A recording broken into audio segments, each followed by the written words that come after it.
नमस्कार दोस्तों, मैं चंचल भारद्वाज आनंद टीवी पर आप सभी का स्वागत करती हूँ। आनंद टीवी लेकर आया है आज आपके लिए कलयुग के वो 5 सत्य जो शायद आप सब नहीं जानते, लेकिन जीवन में ऐसे सत्य बिल्कुल सच साबित हुए हैं। तो चलिए आज की हमारी इस वीडियो में जानते हैं कि कलयुग के कौन से 5 सत्य हैं। अगर आप ये सब 5 सत्य जानना चाहते हैं तो सबसे पहले हमारे चैनल को सब्सक्राइब करिए और इस वीडियो के अंत तक हमारे साथ बने रहिए। ये बात है उस समय की जब महाभारत का समय था। महाभारत के समय में पांडवों को जब वनवास दिया गया था तो उस समय उन्होंने श्री कृष्ण से कहा कि हे कृष्ण भगवान, कलयुग आने वाला कैसा होगा, यानी कि कलयुग की शुरुआत का हमें कैसे पता लगेगा।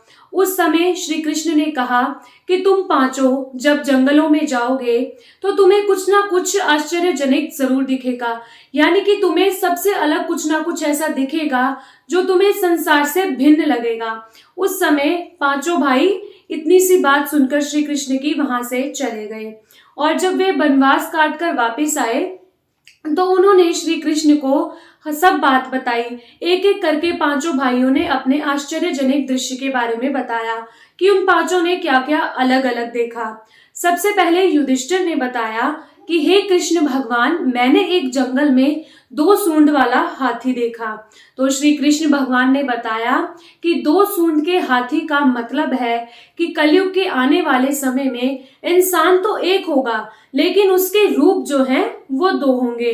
तो युधिष्ठिर बहुत ही अचंभे में रह गए। उन्होंने कहा कैसे 2 रूप के व्यक्ति होंगे, यानी एक इंसान लेकिन उसके रूप 2 होंगे। उस वक्त श्री कृष्ण ने बताया कि कलयुग में इंसान कहेगा कुछ और करेगा कुछ और उसके मन में जो चल रहा होगा वो कुछ और ही होगा। उदाहरण के तौर पे हम आज की सरकार की ही बात करते हैं। सरकार अपने वोटों के समय इंसान से जो वादे करती है वो बहुत बड़े होते हैं, लेकिन जब वो जीत जाते हैं तो उनके वादे भी झूठे रह जाते हैं। इसीलिए कृष्ण भगवान ने बताया था कि जिस तरह तुमने हाथी के 2 सूंड देखे थे उसी तरह कलयुग के आने वाले समय में इंसान के भी 2 रूप होंगे। इसके बाद अर्जुन श्री कृष्ण भगवान से कहते हैं कि हे वासुदेव, मैंने तो इससे भी ज्यादा आश्चर्यजनक दृश्य देखा। अर्जुन बताते हैं कि मैंने एक पक्षी को देखा जिसके पंखों में वेद था, लेकिन वो पक्षी मांस खा रहा था। उस वक्त श्री कृष्ण भगवान ने बताया कि कलयुग के समय में जो मनुष्य है, जो कि साधु होगा, जो धर्म कर्म का कर्म करेगा, जो दिखने में बहुत ही ज्ञानी ध्यानी लगेगा, लेकिन उसके कर्म बहुत ही खराब होंगे, यानी कि वो शोषण करेगा, स्त्रियों के प्रति उसका व्यवहार कुछ और होगा, अपनी संगतों के साथ वो कुछ और दिखेगा, लेकिन अंदर की ओर वो बहुत ही पापी होगा। उदाहरण के तौर पर हम आज के साधु संतों की बात भी कर सकते हैं। आज के समय में जितने भी गुरु हैं जिनकी हम अक्सर खबरें भी सुनते रहते हैं, ये उसी का एक छोटा सा उदाहरण है और कलयुग के समय में आज ऐसा हो भी रहा है। अर्जुन के सवाल पूछने के बाद भीम कहते हैं कि हे कृष्ण भगवान, मैंने एक गाय को देखा और वो अपने बछड़े को इतनी बुरी तरह से चाट रही थी कि उस बछड़े में से खून निकलने लग गया। तो उस वक्त श्री कृष्ण भगवान ने इसका जवाब दिया कि भीम, आने वाले कलयुग में मनुष्य शिशुपाल हो जाएगा, यानी कि माँ की ममता अपने बच्चे के लिए इतनी अधिक बढ़ जाएगी कि वो अपना विकास ही भूल जाएगी और मोह माया के लालच में घर संसार तबाह होने लगेंगे। भीम के बाद सहदेव श्री कृष्ण भगवान को बताते हैं कि हे कृष्ण, मैंने तो एक सबसे आश्चर्यजनक दृश्य देखा। उन्होंने बताया कि 5-6 कुओं के बीच में जो सबसे गहरा कुआं था वो बिल्कुल सूखा पड़ा था। ऐसा क्यों? उस वक्त श्री कृष्ण भगवान ने बताया कि कलयुग के आने वाले समय में लोग अपने बेटा और बेटियों की शादी में, मकान की खुशी में और कई ऐसे उत्सव किया करेंगे जिनमें वो लाखों करोड़ों रुपए लगा देंगे, लेकिन अपने पड़ोस में यदि कोई गरीब भूखा होगा या किसी के घर में खाने को अन्न नहीं होगा, वे उसकी मदद नहीं करेंगे, लेकिन अपने पैसे को यूं ही बर्बाद कर देंगे, लेकिन किसी भी मददगार की मदद नहीं करेंगे। उदाहरण के तौर पर हम आज के समय में भी ये चीज का अनुमान लगा ही सकते हैं, यानी कि कलयुग में अन्न के भंडार तो होंगे लेकिन भूखे लोगों के लिए अन्न नहीं होगा। नकुल के बाद सहदेव श्री कृष्ण को बताते हैं कि मैंने देखा कि एक चट्टान ऊपर से गिरता हुआ आ रहा है और बड़े से बड़ा वृक्ष उस चट्टान को रोक नहीं पाया, लेकिन एक छोटे से पौधे ने उस चट्टान को रोक लिया। ऐसा क्यों?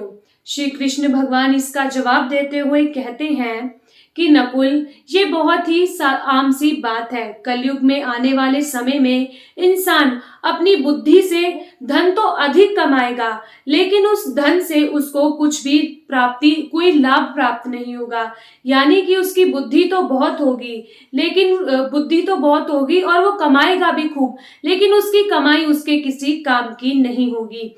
कलयुग के आने वाले समय में जो इंसान हरि का नाम जपेगा, उसी इंसान को मोक्ष की प्राप्ति होगी।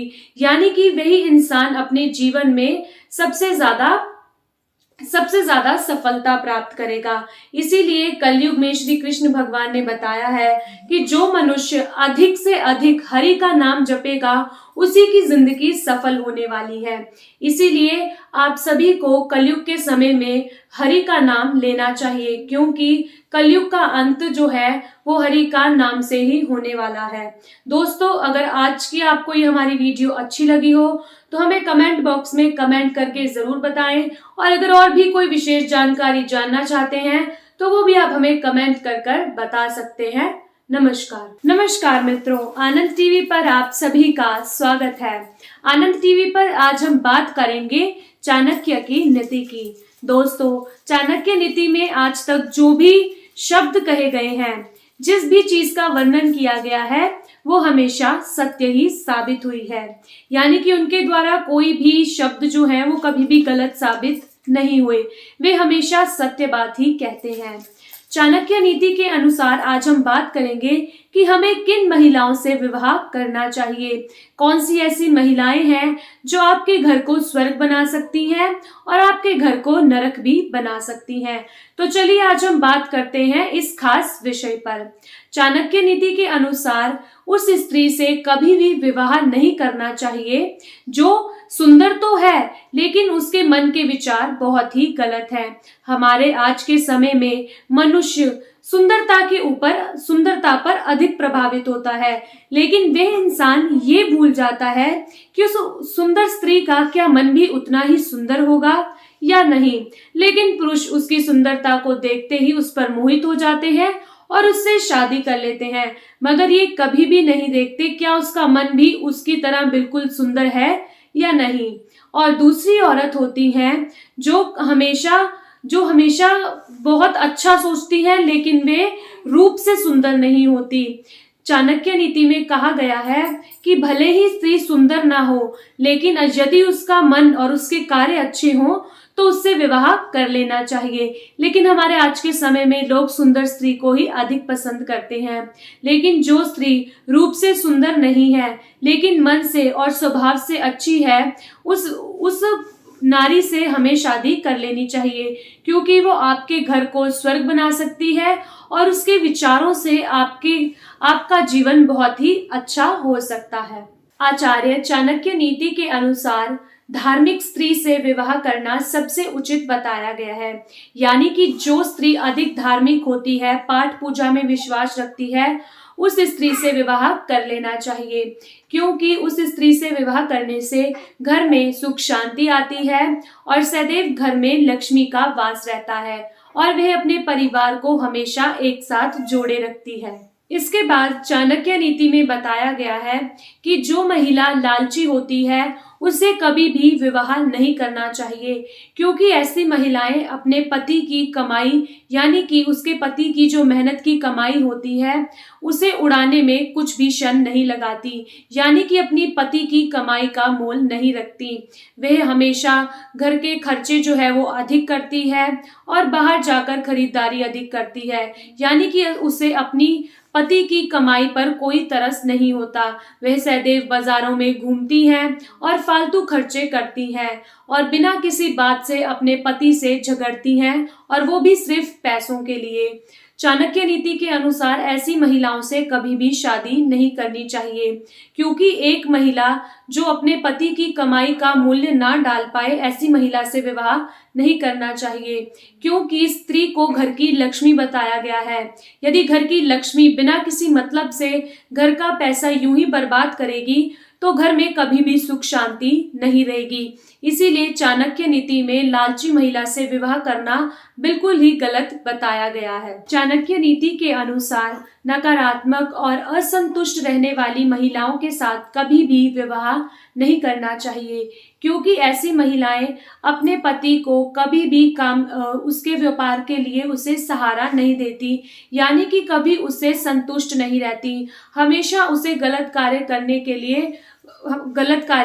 लिए कहती रहती हैं। यानी कि उसका पति जितनी मर्जी कमाई कर ले, लेकिन वो कभी भी संतुष्ट नहीं रहती। चाणक्य नीति के अनुसार ऐसी महिलाओं से विवाह नहीं करना चाहिए, बल्कि एक ऐसी स्त्री से विवाह करना चाहिए जो आपके कार्य में आपकी मदद करे, आपको हमेशा उस कार्य के लिए उत्सुक करती रहे, आपकी उस कार्य में मदद करे और हमेशा आपको सही रास्ता बताती रहे, जबकि आपका कभी बुरा समय भी आए तो कभी भी आपका साथ छोड़कर ना जाए।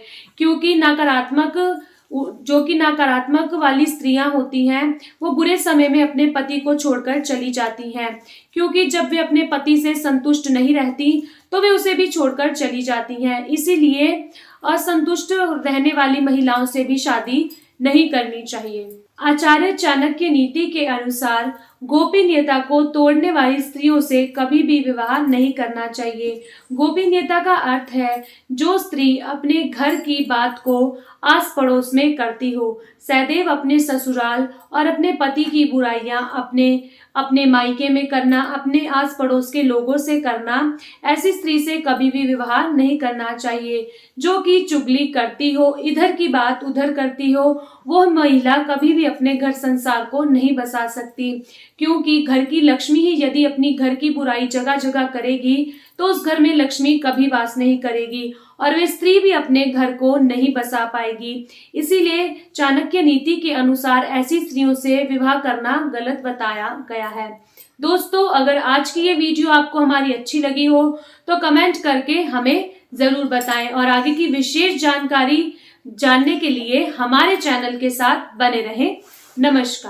नमस्कार दोस्तों, आनंद टीवी पर आप सभी का स्वागत है। तो आइए आज हम आनंद टीवी पर जानते हैं कि शिव भगवान के ऐसे 3 शक्तिशाली अवतार कौन से हैं। इस विशेष जानकारी को जानने के लिए हमारी वीडियो के अंत तक बने रहें। मित्रों, एक समय की बात है जब ब्रह्मा जी ने शिव भगवान को कुछ कठोर वचन कहे थे। उस वक्त शिव भगवान बहुत ही अधिक गुस्सा हो गए और उन्होंने क्रोध में आकर अपने शरीर से एक मनुष्य की उस वक्त उत्पन्न हुए थे। उनके शरीर से एक मनुष्य उत्पन्न हुए जिनका नाम था काल भैरव। उन्होंने काल भैरव को कहा कि तुम तुरंत जाकर ब्रह्मा जी के गर्भ को नष्ट कर दो और इस संसार का उद्धार करो। उस वक्त काल भैरव बहुत ही गुस्से में जाते हैं और वहां पर जाकर ब्रह्मा जी का 5वां सर यानी कि उनका 5वां धड़ गुस्से में आकर काट देते हैं। उस वक्त ब्रह्मा जी बहुत डर जाते हैं और वे शिव भगवान से जाकर तुरंत माफी मांगते हैं और शिव भगवान काल भैरव से कहते हैं कि वे ब्रह्मा जी को माफ कर दें और आगे से कभी भी उनके साथ क्रोध जैसा व्यवहार ना करें, उनका हमेशा आदर सम्मान करें। अब हम बात करेंगे शिव भगवान के दूसरे अवतार की। शिव भगवान के दूसरे अवतार की जब उत्पन्न हुए तो वो थे भद्रकाली और वीरभद्र। इनका अवतार इसीलिए हुआ जब शिव भगवान को पता चला कि सती ने अपने आप को अग्नि में आहुति दे दी है, तो क्रोध में आकर उस वक्त उन्होंने अपनी एक जटा से वीरभद्र को उत्पन्न किया और दूसरी जटा से भद्रकाली को। उस वक्त उन दोनों को शिव भगवान ने आदेश दिया कि वे जाकर राजा दक्ष का जो हवन है वो सब कुछ नष्ट कर दें। क्रोध में आकर भद्रकाली और वीरभद्र उस वक्त वहां से निकल पड़ते हैं। शिव भगवान ने उनको ये भी आदेश दिया कि यदि तुम्हें रास्ते में कोई भी देवी देवता मिले तो उन्हें भी तुम भस्म कर देना और राजा दक्ष का सिर मेरे चरणों में लेकर आना। दोनों ही इस वक्त अपने कार्य के लिए निकल गए। दोनों ही अधिक क्रोधित थे और अधिक शक्तिशाली भी। वो इतने क्रोध में थे कि उन्होंने राजा दक्ष के आसपास के जितने भी इलाके और गांव थे उन सभी को नष्ट कर दिया और वहां पर मौजूद जितने भी इंसान थे उन सभी को नष्ट कर दिया। इसके बाद तीसरे जो अवतार हैं वो शिव भगवान के 11वें अवतार रुद्र यानी कि हनुमान जी, जो कि सबसे अधिक बलवान, शक्तिशाली और बुद्धिमान है। आप सब जानते ही हैं कि आज के समय में हनुमान जी की पूजा सबसे ज्यादा अधिक इसीलिए की जाती है क्योंकि वो बलवान है, शक्तिशाली है और बुद्धिमान भी है। भूत प्रेत जैसी बाधाओं को दूर करने के लिए हनुमान जी की पूजा की जाती है और कोई भी भूत प्रेत हनुमान जी के आगे कभी भी उनके सामने नहीं आता, उनके डर से भाग जाता है। इसीलिए ये तीसरा जो अवतार है वो सबसे ज्यादा शक्तिशाली बताया गया है। दोस्तों, अगर आज की ये वीडियो आपको हमारी अच्छी लगी हो तो कमेंट बॉक्स में कमेंट करके जरूर बताएं और हमारे आगे की वीडियो को देखने के लिए चैनल को सब्सक्राइब करते रहें। नमस्कार दोस्तों, आनंद टीवी पर आप सभी का स्वागत है। आनंद टीवी लेकर आया है आप सबके लिए एक विशेष और रोचक जानकारी। आज की हम वीडियो में जानेंगे कि आखिरकार भीम के पुत्र घटोत्कच का वध कैसे हुआ। तो इस वीडियो को अंत तक जरूर देखें और जानें ये विशेष रोचक जानकारी। मित्रों, महाभारत का युद्ध कौरवों और पांडवों के बीच में हुआ था, जिसमें कर्ण ने भीम के पुत्र घटोत्कच का वध कर दिया और पांडव पुत्र बहुत ही दुखी थे। लेकिन उस वक्त अर्जुन ने देखा कि श्री कृष्ण भगवान बहुत ही प्रसन्न हैं। उन्होंने इस प्रसन्नता का कारण श्री कृष्ण भगवान से पूछा तो श्री कृष्ण भगवान ने बताया कि यदि आज कर्ण घटोत्कच का वध नहीं करता तो आने वाले भविष्य में मैं अपने हाथों से भीम के पुत्र का वध करता। क्योंकि श्री कृष्ण के कहने पर ही घटोत्कच ने कर्ण के साथ युद्ध करने का निर्णय किया था। श्री कृष्ण के कहने पर ही भीम के पुत्र ने कर्ण के साथ युद्ध किया। कर्ण और भीम का पुत्र दोनों ही अधिक बलशाली योद्धा थे। जैसे ही युद्ध आरंभ हुआ, दोनों ही अपने प्रहारों से एक दूसरे की शक्तियों को नष्ट करने लगे, लेकिन इसका कोई भी असर नहीं दिखा। इस प्रकार दोनों में युद्ध अधिक बढ़ता गया और जब कर्ण ने देखा कि उसका कोई भी अस्त्र घटोत्कच पर काम नहीं कर रहा तो उस वक्त उसने दिव्य अस्त्र का प्रयोग करना सही समझा। कर्ण के दिव्य शस्त्र प्रकट होते ही तभी घटोत्कच ने अपने माया से राक्षसी सेना को उत्पन्न किया और उस राक्षसी सेना ने कौरव की बहुत सी सेना का वध किया। उस वक्त कर्ण ने अपने शस्त्रों से उसकी सेना का वध कर दिया। इधर घटोत्कच ने अपनी शक्ति से, यानी कि उस वक्त उसमें इतनी शक्ति आ गई कि घटोत्कच ने कौरव की जितनी भी सेना थी उस सभी को धीरे धीरे निगलने लगा, उन्हें खाने लगा और उन्हें नष्ट करने लगा। इससे कौरव और भी चिंतित हो गए। उन्होंने कर्ण से कहा कि तुम अब अपने इंद्र द्वारा दी हुई शक्तियों का प्रयोग करो। यदि तुमने आज अपनी इस शक्ति का प्रयोग नहीं किया तो ये राक्षस हमारी सारी सेना को खा जाएगा। इसीलिए कर्ण ने कौरवों की बात सुनते हुए इंद्र द्वारा दी हुई शक्तियों का प्रयोग किया और इंद्र द्वारा दी हुई शक्तियों से ही कर्ण ने भीम के पुत्र घटोत्कच का वध कर दिया। नमस्कार दोस्तों, आनंद टीवी पर आप सबका स्वागत है। आनंद टीवी फिर लेकर आया है आपके लिए एक विशेष और रोचक जानकारी। तो चलिए आज की हम वीडियो में जानते हैं कि अगर सड़क पर हमें कोई ऐसी चीज मिल जाती है जिसे हमें कभी भी नहीं लागना चाहिए। विष्णु पुराण में उन 7 चीजों का वर्णन किया गया है जो अगर आपको सड़क पर मिल जाए तो उस रास्ते से आपको नहीं गुजरना चाहिए। तो चलिए आज हम जानते हैं कि वो 7 चीजें कौन सी हैं। इस वीडियो को अंत तक जरूर देखें और जानें कि वो 7 कारण कौन से हैं। सबसे पहला कारण बताया गया है कि यदि मनुष्य को रास्ते में जाते समय कोई भी अस्थि दिख जाए, चाहे वो मनुष्य की हो चाहे वो जानवर की हो, आपको वहां से नहीं निकलना चाहिए। यदि आप उस रास्ते से निकल भी जाते हैं तो आपको तुरंत घर पर जाकर स्नान कर लेना चाहिए, क्योंकि विष्णु पुराण के मुताबिक बताया गया है जब एक मनुष्य शमशान घाट पर किसी का संस्कार करने के लिए जाता है तो वहां पर उस वक्त बहुत सी नकारात्मक ऊर्जाएं होती हैं, बहुत सी ऐसी आत्माएं होती हैं जो आप पर जल्दी प्रभाव करती हैं। यदि आप घर जाकर स्नान कर लेते हैं तो वे सब आप पर से हट जाती हैं। इसीलिए यदि आप ऐसे रास्ते से निकल जाते हैं या गलती से आपका उन पर पैर पड़ जाता है तो आप तुरंत जाकर नहा सकते हैं, या फिर उस रास्ते से आप निकले ही ना। तो अब हम जानते हैं कि दूसरा कारण कौन सा है। दूसरा कारण है बाल, यानी कि आपको रास्ते में जाते समय अगर बाल दिख जाते हैं तो आप उस रास्ते से बिल्कुल ना जाएं, क्योंकि विष्णु पुराण में ऐसा कहा गया है कि अगर रास्ते में जाते समय आपको बाल मिल जाएं तो उसका अर्थ ये होता है कि वे बाल जिस भी किसी मनुष्य के होते हैं उसकी सारी नकारात्मक ऊर्जाएं, सभी कष्ट, सभी दुख आपके ऊपर आ जाते हैं। यही कारण बताया गया है जब किसी का मुंडन होता है या किसी की मृत्यु होती है उसके बाल इसीलिए काट दिए जाते हैं ताकि आगे चलकर उनकी सारे दुख दिलदर दूर हो जाएं और सारी नकारात्मक ऊर्जाएं उनके सिर के ऊपर से उतर जाएं। इसीलिए यदि आपको कभी भी रास्ते में जाते समय बाल दिखें तो उनसे हमेशा दूर रहकर ही चलें। मित्रों, तीसरी वस्तु है राख, यानी कि जब भी हम कभी विवाह या कोई भी शुभ कार्य में हवन करते हैं तो उसके बाद उसमें हवन कुंड में एक राख रह जाती है।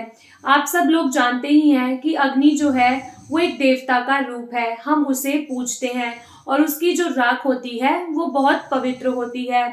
हम जब भी अपने घर में कोई हवन पूजा करते हैं तो हम उस वक्त अग्नि की ही पूजा करते हैं और उस अग्नि के शांत होने के बाद वे एक राख बन जाती है। और यदि भूल चूक से भी हम उस राख को सड़क पर या कहीं भी फेंक देते हैं और कोई मनुष्य उसको लांघ जाता है तो उस मनुष्य को बहुत ही पाप लगता है। इसीलिए कभी भी भूल से किसी भी राख को लांघ कर ना जाए। चौथी वस्तु है तांत्रिकों द्वारा खुले सड़क पर फेंकी गई हुई लौंग, मिठाई, पान, नींबू, हरी मिर्च। विष्णु पुराण के अनुसार बताया गया है कि यदि खुली सड़क पर आपको ऐसी चीजें मिलती हैं तो उसे लांघ कर ना जाएं, क्योंकि उसमें भूत प्रेत जैसी आत्माएं होती हैं। यदि आप उसे लांघ कर चले जाते हैं तो बुरी आत्माएं आपके पीछे पड़ जाती हैं और वे आसानी से आपका पीछा नहीं छोड़ती। पांचवा कारण ये बताया गया है कि यदि आपको कभी भी कांटों से भरा कोई भी रास्ता दिखे या कांटे से लांघ जाए तो वो आपके लिए बहुत ही दुखदाई होता है, यानी कि वो आपके भाग्य में कांटे खड़े कर देता है और आपको चोट तो पहुंचाता ही है और आगे आपको जीवन के लिए बहुत कष्ट देखने पड़ते हैं। इसीलिए ऐसे रास्तों से हमेशा बचकर रहें। इसके बाद छठी वस्तु है पानी, यानी कि गंदा पानी। यदि आपको कहीं भी गंदा पानी मिल जाए तो उसे आपको कभी भी नहीं लांघना चाहिए। यदि वो पानी किसी मनुष्य द्वारा स्नान किया गया हो या किसी भी मृत्यु इंसान को उस जल से स्नान कराया गया हो तो ऐसे पानी को नहीं लांघना चाहिए। विष्णु पुराण में बताया गया है कि जब भी हम स्नान करते हैं तो हमारी नकारात्मक ऊर्जाएं, हमारा शुद्ध जो है वो शरीर हो जाता है और जितनी भी गंदगी और दरिद्र होता है वो हमारे शरीर से उतर जाता है। यदि कोई मनुष्य ऐसे पानी को लांघ जाए तो उसको दरिद्रता का सामना करना पड़ता है। सातवीं वस्तु जो है वो बताई गई है कि मनुष्य को खुले में कभी भी पेशाब नहीं करना चाहिए। खुले में कभी भी कंघी करके अपने बाल जो हैं वो खुले सड़क पर नहीं फेंकने चाहिए और कभी भी सड़क पर गोबर पड़ा हो तो उसे नहीं लांघना चाहिए। इससे आपके शरीर को बहुत से कष्ट भोगने पड़ते हैं। यानी कि सिर दर्द, शरीर में दर्द इत्यादि कई रोगों का सामना करना पड़ सकता है। इसीलिए यदि आपको सड़क पर ऐसी चीजें दिखें तो उन रास्तों से ना लंघें। इसीलिए इन सब चीजों को विष्णु पुराण में बड़े ही विस्तार से बताया गया है। मित्रों, अगर आपको ये हमारी आज की वीडियो अच्छी लगी हो तो हमें कमेंट जरूर करें और हमारे चैनल को सब्सक्राइब करते रहें और वीडियो को ज्यादा से ज्यादा शेयर करें। नमस्कार दोस्तों, आनंद टीवी पर आप सभी का स्वागत है। तो चलिए, आनंद टीवी आज औरतों के लिए लेकर आया है एक विशेष जानकारी, और सबसे ज्यादा विशेष जानकारी है शादीशुदा महिलाओं के लिए। तो चलिए, आज की हमारी इस वीडियो में जानते हैं कि शादीशुदा महिलाओं को ऐसी कौन सी 3 चीजें हैं जो कभी भी बिल्कुल नहीं पहननी चाहिए, यानी कि ऐसी कौन सी 3 वस्तुएं हैं जो शादीशुदा महिला को कभी भी धारण नहीं करनी चाहिए। सबसे पहला जो कारण है वो ये बताया गया है कि एक शादीशुदा महिला को पूरे सफेद रंग के वस्त्र कभी भी नहीं पहनने चाहिए। वास्तु शास्त्र के अनुसार बताया गया है कि यदि कोई महिला सफेद रंग का पूरा कपड़ा पहनती है तो वे अपनी पति की मृत्यु का कारण बनती है। इसीलिए उसे कभी भी सफेद रंग का कपड़ा नहीं पहनना चाहिए। यदि उसे पहनना भी है तो सफेद रंग में कुछ और रंग भी शामिल होने चाहिए। ऐसे वस्त्र को आप पहन सकते हैं, क्योंकि हमारे हिंदू धर्म शास्त्रों के अनुसार सफेद कपड़ा केवल कुंवारी लड़कियों के लिए ही बताया गया है। शादीशुदा महिलाओं को सफेद रंग का कोई भी वस्त्र धारण नहीं करना चाहिए। दूसरा है धातु, यानी कि एक शादीशुदा महिलाओं को कभी भी पैरों में सोने की पायल या बिछिए नहीं पहनना चाहिए, क्योंकि इससे कुबेर महाराज नाराज हो जाते हैं और जिससे आपको बहुत सी कठिनाइयों का सामना करना पड़ता है और आपके परिवार में जो रिश्ते हैं वो धीरे धीरे टूटने लग जाते हैं। इसीलिए कभी भी गलती से पैर में सोना ना पहने, खास करके पायल और बिछिए तो बिल्कुल भी ना पहने। दोस्तों, तीसरी जो वस्तु है वो है सिंदूर और मंगलसूत्र। हमारे हिंदू धर्म शास्त्र में विवाहित महिलाओं के लिए सिंदूर और मंगलसूत्र बहुत ही महत्वपूर्ण बताया गया है, यानी कि शादीशुदा महिला को सिंदूर और मंगलसूत्र हमेशा पहनकर रखना चाहिए। यदि शादीशुदा महिला सिंदूर या मंगलसूत्र नहीं पहनती तो उनके रिश्ते पर बहुत से गलत इल्जाम लगाए जाते हैं और उनके रिश्ते पर बहुत से कष्ट भी आने लग जाते हैं। इसीलिए एक विवाहित महिला को हमेशा अपने माथे में सिंदूर जरूर भरना चाहिए। दोस्तों, अगर आज के समय की हम बात करें तो हमारे आज के समय में बहुत सी महिलाएं स्टाइलिश मंगलसूत्र पहनना बहुत पसंद करती हैं, जो कि नीचे से मंगलसूत्र जो है वो सफेद होता है और ऊपर से उसके मोती काले होते हैं। हमारे हिंदू धर्म शास्त्रों के अनुसार मंगलसूत्र पीले और काले रंग का होना चाहिए, यानी कि उसके नीचे का जो हिस्सा है वो पीले रंग का और जो उसकी मालाएं हैं वो काले रंग के मोती में पिरोई हुई होनी चाहिए, क्योंकि ऐसा माना गया है कि पीला जो रंग है वो माता पार्वती का बताया गया है और जो काले रंग के मोती हैं वो शिव जी के प्रतीक बताए गए हैं। इसीलिए इन दोनों को मिलाकर एक जोड़ा बनता है जो कि शिव और पार्वती जी का है।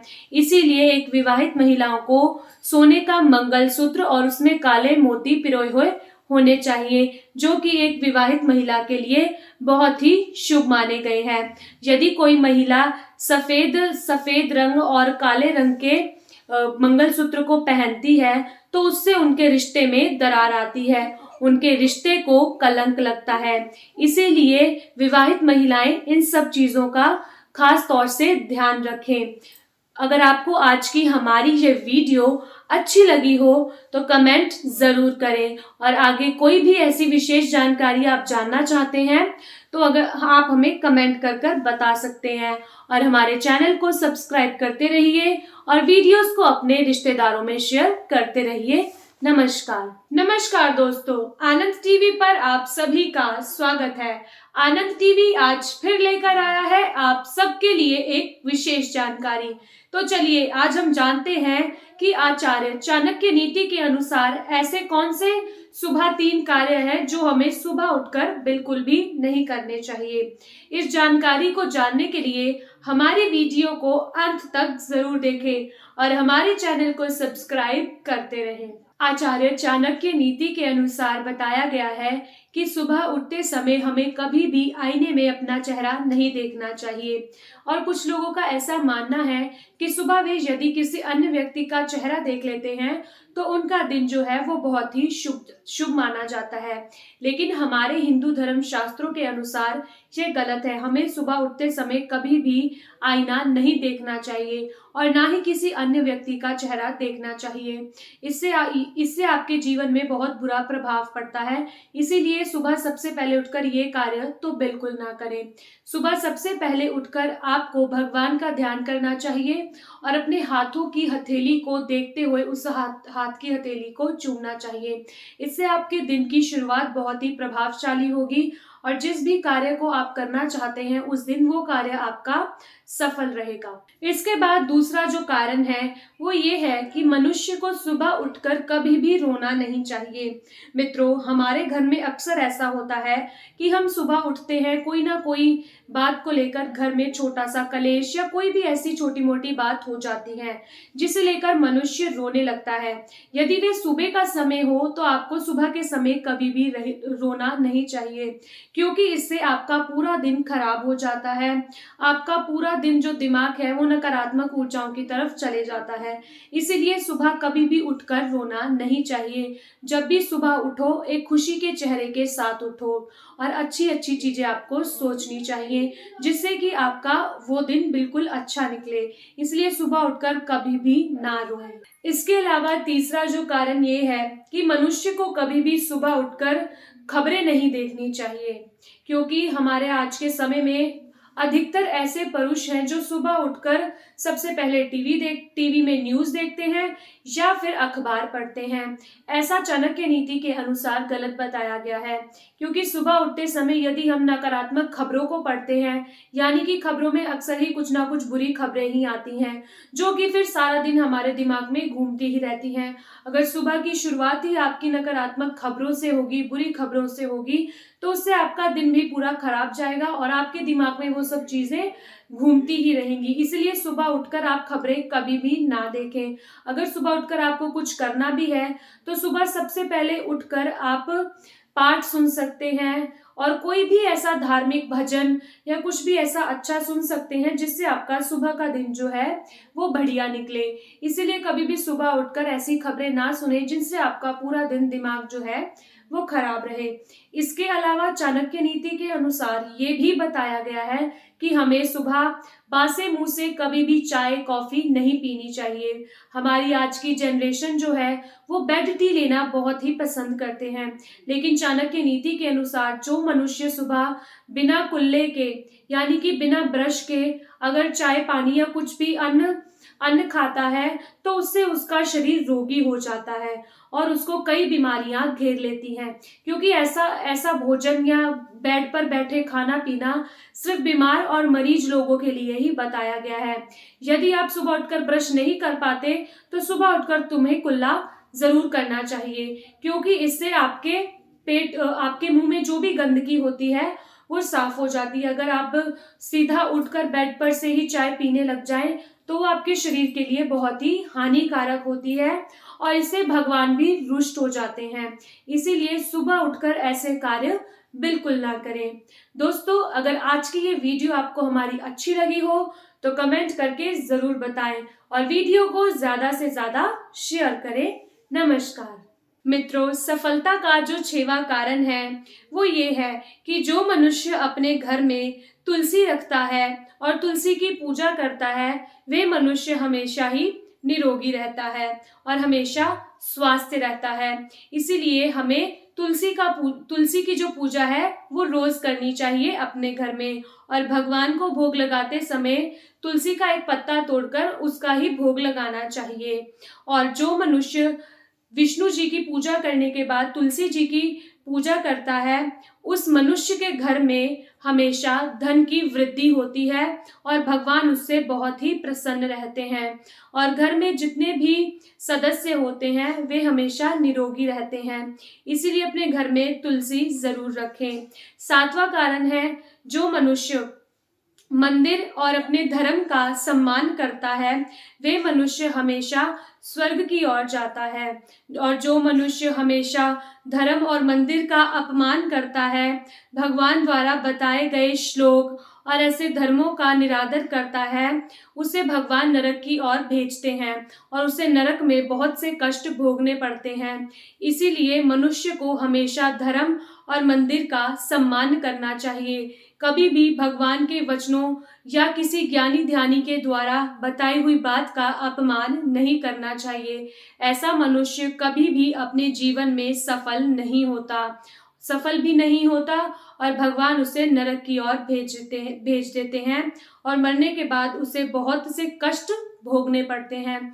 अगर आज की ये वीडियो आपको हमारी अच्छी लगी हो तो हमें कमेंट करके जरूर बताएं और बेल आइकन दबाना बिल्कुल भी ना भूलें। नमस्कार मित्रों, चौथा कारण है निरोगी काया। जो मनुष्य प्रतिदिन हमेशा अच्छा भोजन खाता है, हरी सब्जियां, फल फ्रूट जैसी चीजें खाता है, उसका जो शरीर है वो हमेशा निरोगी रहता है। आज के समय की हम बात करें तो मनुष्य बहुत सी बाहर की चीजें खाता है जिससे उसके शरीर में बहुत सी बीमारियां उत्पन्न होने लगती हैं। क्योंकि आज के समय में यदि हम बाहर के खाने की बात करें तो वो मनुष्य के लिए बिल्कुल भी अच्छा नहीं है।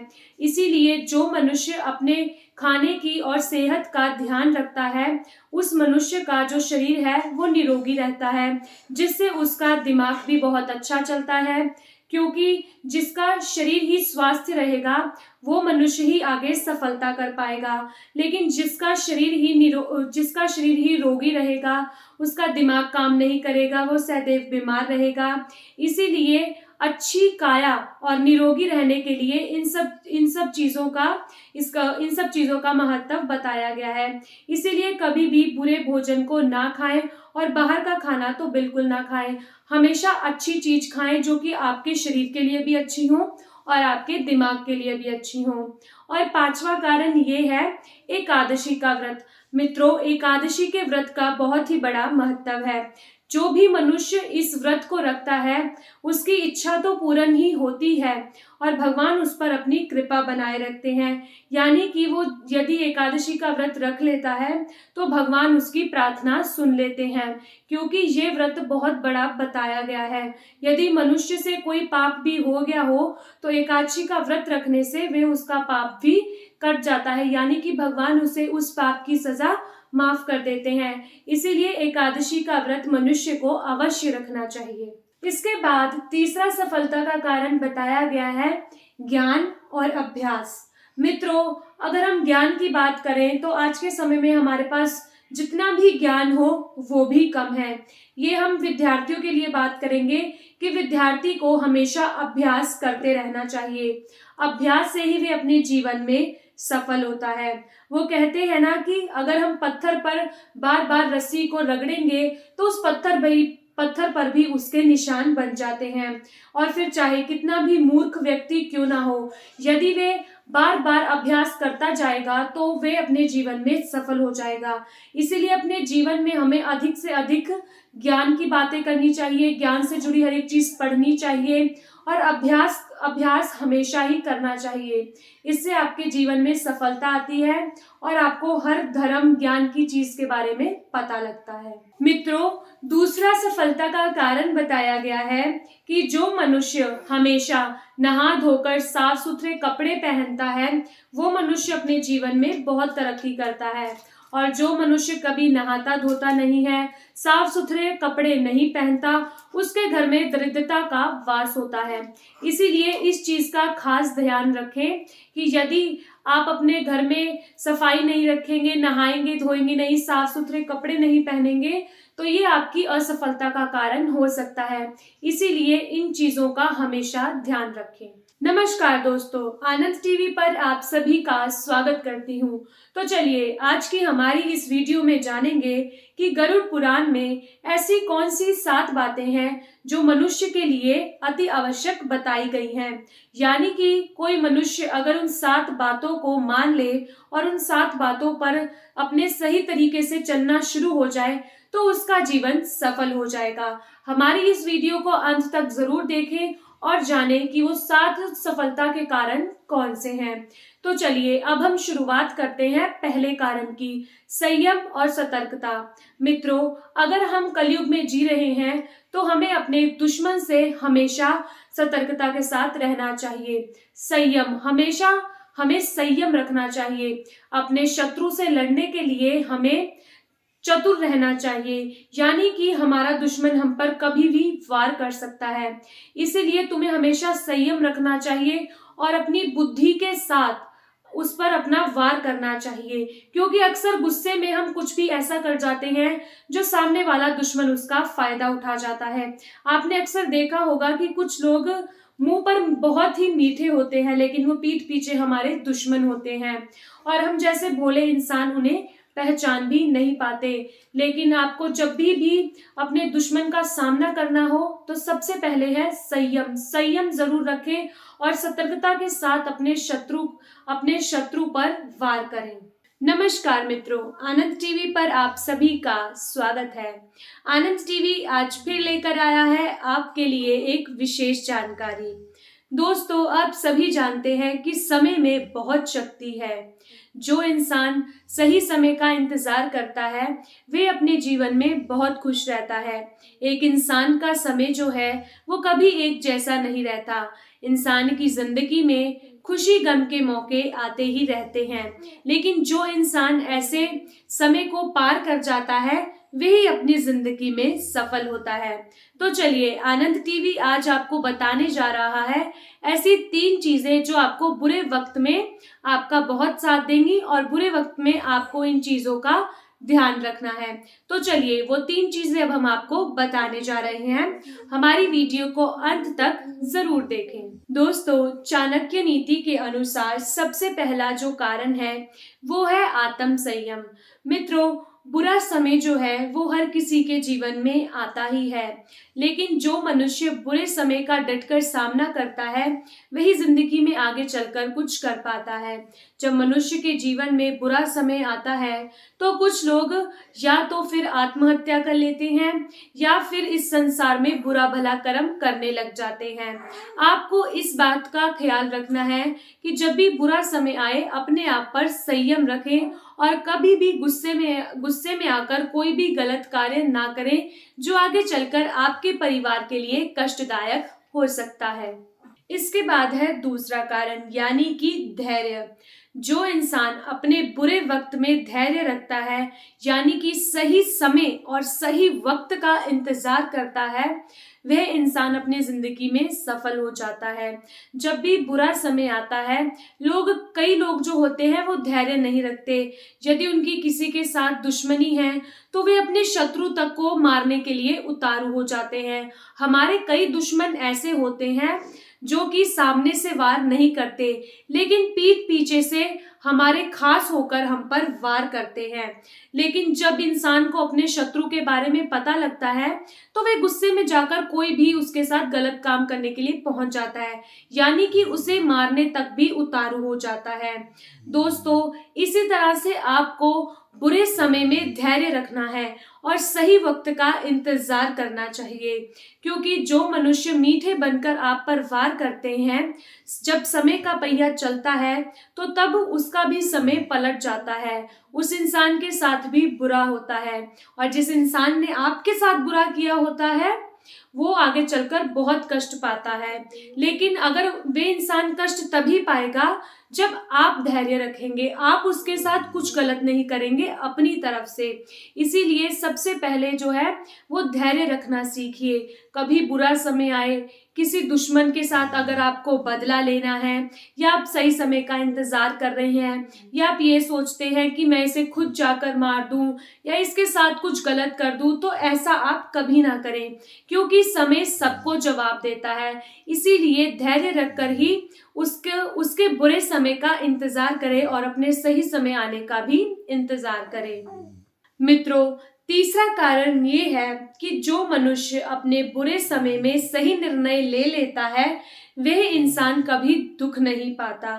यानी कि आपने अक्सर देखा होगा, हमारे परिवारों में अक्सर झगड़े हो जाते हैं और हम जल्दबाजी में कुछ ऐसे फैसले ले लेते हैं जो हमें आजीवन तक के लिए दुखदाई हो जाते हैं।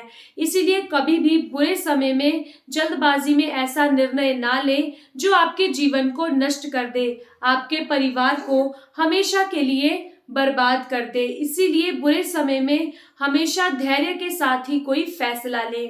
मित्रों, आपने एक बात तो सुनी ही होगी, समय का पहिया चलता है, दिन ढलता है और रात आती है। जिस तरह रात होती है उस तरह दिन भी निकलता है, दोपहर भी होती है, शाम भी होती है और रात भी होती है। उसी प्रकार समय का चक्रव्यूह भी चलता रहता है। समय भी बदलता है और इंसान की जिंदगी भी बदलती है। इसीलिए अपने बुरे समय में हमेशा सही निर्णय लेना चाहिए, चाहे वे परिवार से संबंधित हो या फिर रिश्तों को लेकर संबंधित हो। इसीलिए कभी बुरे समय में कभी किसी का साथ ना छोड़े और ना ही किसी को धोखा दे। जितना हो सके बुरे समय में अपनों का साथ दे। आज के समय में अगर हम बात करें तो हम देख सकते हैं कि जो दुश्मन है वो तो खैर है ही हमारे दुश्मन, लेकिन कभी कभी हमारे अपने भी दुश्मन बन जाते हैं। इसीलिए आप इस चीज का हमेशा ख्याल रखें, जब भी बुरा समय आए किसी पर निर्भर ना रहें, लेकिन अपना आत्मविश्वास हमेशा बनाए रखें।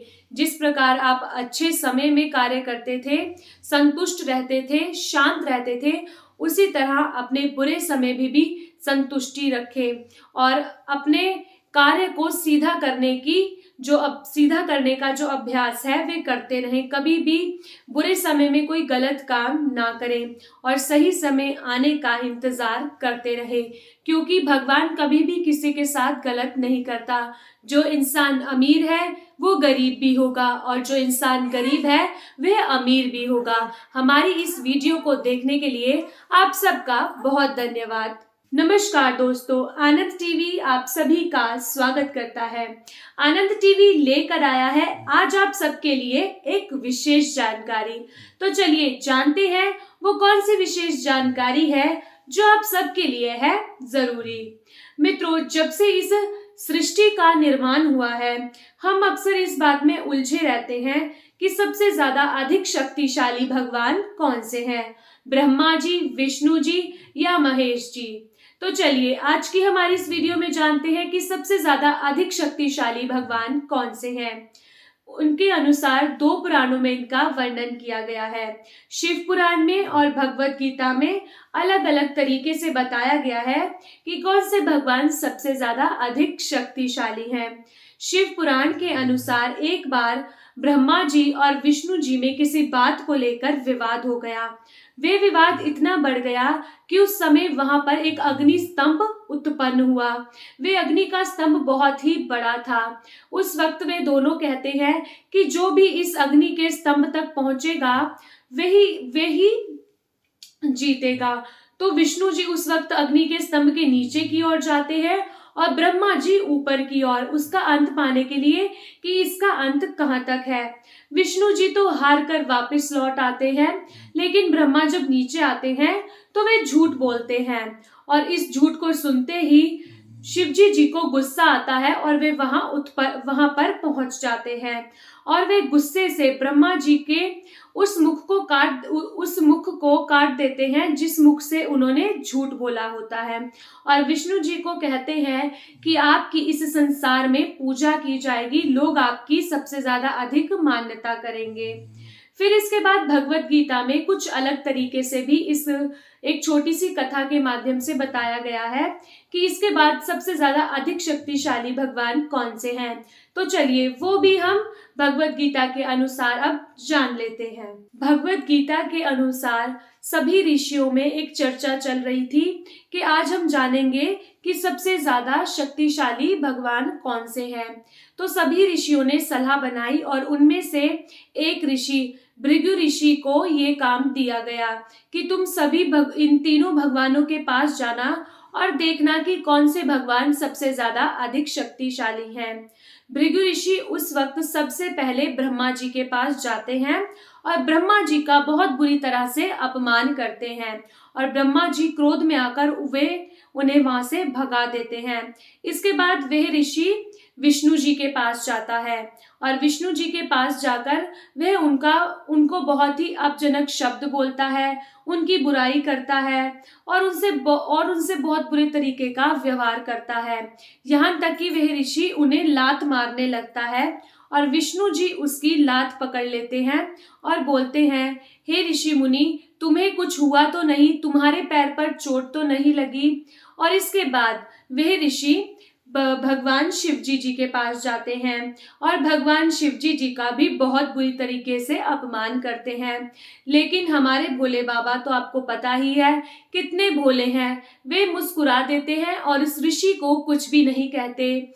उस वक्त वे ऋषि समझ जाता है कि वे दोनों भगवान ही बहुत कोमल स्वभाव के हैं, क्योंकि उन दोनों भगवानों को पता था कि वे हमारी परीक्षा ले रहा है। लेकिन ब्रह्मा जी इस बात से बिल्कुल अनजान थे, वे ये समझ ही नहीं पाए कि वे ऋषि हमारी परीक्षा ले रहा है और वे भी उनसे लड़ पड़ता है और उन्हें वहां से अपमान करके भगा देता है। तो इस हिसाब से विष्णु जी और शिव भगवान ही सबसे ज्यादा अधिक शक्तिशाली और बुद्धिमान बताए गए हैं। दोस्तों, अगर आज की ये जानकारी आपको अच्छी लगी हो तो हमें कमेंट करके जरूर बताएं और बेल आइकन दबाना ना भूलें और आनंद टीवी पर हमारे साथ बने रहें। नमस्कार मित्रों, आनंद टीवी पर आप सभी का स्वागत है। तो आज हम जानेंगे आचार्य चाणक्य नीति के अनुसार एक पति को अपने ससुराल में क्यों नहीं ज्यादा देर तक रुकना चाहिए। हमारी इस वीडियो को अंत तक जरूर देखें, खास करके शादीशुदा पुरुष इस वीडियो को अवश्य ही देखें, क्योंकि इस वीडियो में उनको बहुत ही आवश्यक जानकारी मिलने वाली है। इस वीडियो के अंत तक आपको बहुत सी ऐसी जानकारी मिलेंगी जो कि आज के समय में बिल्कुल ही सत्य है। तो चलिए अब हम शुरुआत करते हैं कि आखिरकार पतियों को अपने ससुराल में अधिक समय तक क्यों नहीं रुकना चाहिए। एक पुराने समय की बात है, एक बहुत ही बड़ा विद्वान ज्ञानी होता है, पूरे गांव में उसकी प्रशंसा होती है। सभी लोग उसके पिता से उसकी बहुत प्रशंसा करते हैं कि आपका पुत्र बहुत ही कुशल ज्ञानी है। उसके पिता को बहुत गर्व महसूस होता है अपने बेटे पर। लेकिन जब वो बेटा अपने पिता के पास बैठता है और उनसे पूछता है कि पिताजी, आप मेरी प्रशंसा क्यों नहीं करते, तो उसके पिता बोलते हैं कि मुझे ऐसा तुम में कुछ खास नहीं दिखता। जिस दिन मुझे लगेगा कि तुम बहुत बड़े विद्वान हो, मैं उस दिन तुम्हारी प्रशंसा खुद करूंगा।